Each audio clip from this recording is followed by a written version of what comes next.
할렐루야. 사랑하는 대강의 가족 여러분, 오늘 하루도 하나님의 말씀과 동행하는 삶이 되길 소망합니다. 오늘 함께 나눌 하나님의 말씀은 마태복음 12장 38절에서 42절 말씀입니다. 그때 서기관과 바리새인 중 몇 사람이 말하되 선생님이 우리에게 표적 보여주시기를 원하나이다. 예수께서 대답하여 이르시되 악하고 음란한 세대가 표적을 구하나 선지자 요나의 표적밖에는 보일 표적이 없느니라. 요나가 밤낮 사흘 동안 큰 물고기 뱃속에 있었던 것 같이 인자도 밤낮 사흘 동안 땅속에 있으리라.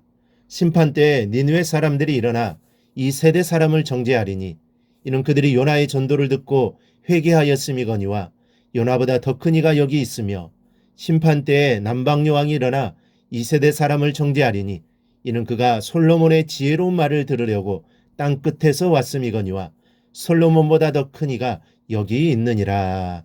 아멘. 현대인들에게 공통적인 질병 아닌 질병이 하나 있습니다.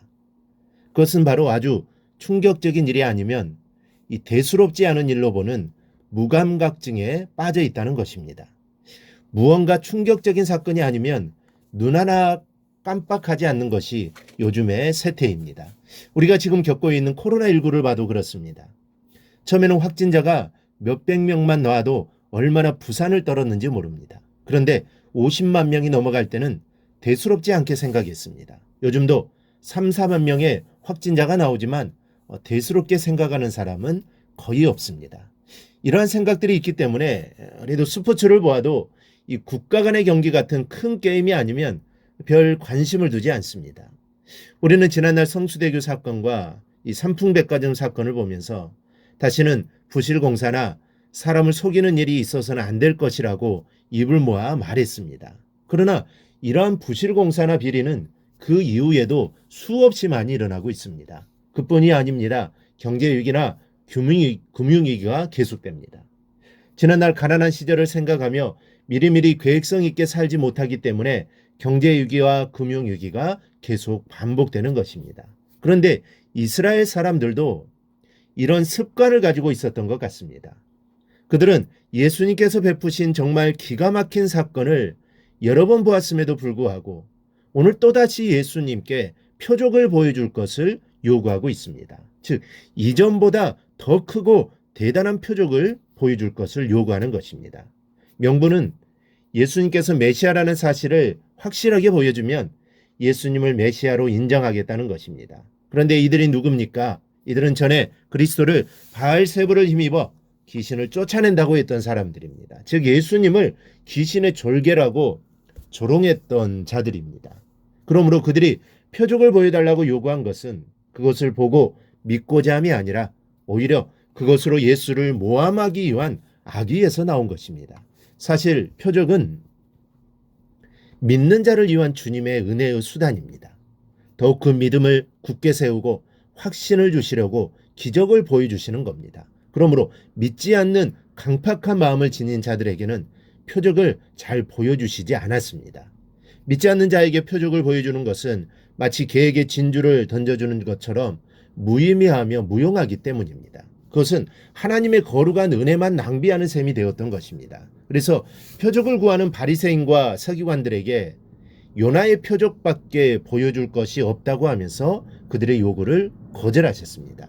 요나의 표적, 즉 십자가상의 죽으심과 부활 외에는 이제 더 이상 보여줄 것이 없다는 말씀입니다. 사실 예수님은 요나보다 더한 이적과 말씀을 전했고 수많은 사람들이 그것을 보거나 경험했습니다. 그런데도 그들은 오늘보다 더 기이한 표적을 구하고 있는 것입니다. 이 한 가지 사실 속에서 오늘 이들이 과거를 상실한 사람들임을 알 수 있습니다. 이들은 과거를 잊어버린 사람들입니다. 사실 과거를 잊어버리는 것은 나쁜 것이 아닙니다. 잊어야 할 아프고 쓰린 기억들을 잊어버리는 것도 하나님이 주신 은총의 하나입니다. 기억력도 하나님의 은혜요, 망각도 하나님의 은혜입니다. 문제는 사람이 은혜를 제대로 받아 누리지 못하는 데 있습니다. 잊어야 할 것은 잊어야 하는데 뼈아픈 기억을 가슴에 묻어두고는 두고두고 한을 품는가 하면 꼭 기억해야 할 은혜 받은 사실들, 기쁘고 즐거운 때는 쉽게 잊어버리니 이게 문제라는 말씀입니다. 오늘 본문의 서기관과 바리새인들만 봐도 그렇습니다. 이들은 이미 예수님의 표적과 권위 있는 말씀을 누차 보고 들었던 사람들입니다. 그런데 보십시오. 보고 들은 것은 다 잊어버리고는 이제 또다시 표적을 보여달라는 것입니다. 우리는 이들의 이런 모습을 보고 참 미련한 사람이다. 어떻게 저럴 수 있지? 나라면 안 그럴 텐데 저렇게 많은 기적을 보고 저렇게 말하다니 과거는 다 잊어버렸나? 이렇게 생각할 수 있습니다. 그러나 우리는 그렇게 말할 자격이 없는 사람입니다. 그들 못지않게 우리에게도 과거가 있습니다.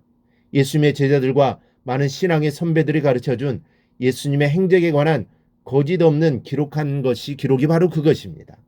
우리는 성경을 통해서 예수님께 행하신 기적을 보기도 하고 또 그 속으로 들어가 경험하기도 하고 있습니다. 그런데 이것 가지고는 부족해서 눈에 보이는 기적을 기다리고 있는 사람들이 많습니다. 많은 사람들이 좀 더 큰 예수님의 기적을 보면 자신의 신앙이 더 확실해질 것이라고 생각하고 있습니다. 그러나 정말 그러면 되겠습니까? 믿음은 오직 하나님의 말씀으로 말미암는 것입니다. 지옥에 간 부자가 나사로를 자신의 집에 보내서 형제들에게 천국과 지옥이 있으니 이곳에 오지 않도록 이야기해달라고 합니다. 나사로가 가면 믿을 거라는 것이죠. 그때 아브라함이 뭐라고 합니까? 그들에게는 선지자들이 있다라고 말을 합니다. 즉 기적이 아니라 말씀이 있으니 믿으면 된다는 말씀입니다. 말씀을 믿지 않는 자는 나사로가 죽었다가 살아나도 믿지 않는다는 것입니다. 그러므로 여러분 표적을 구하기보다 주시는 말씀에 아멘하며 사시기를 바랍니다. 기적보다 더 특별하게 주신 것이 하나님의 말씀임을 기억하고 말씀 가운데서 하나님 아들 예수를 만나는 은혜를 누리기를 주님의 이름으로 축원합니다. 오늘 묵상한 말씀을 굳게 잡고 삶으로 실천하며 살아내는 대강의 모든 성도들이 되기를 축복합니다.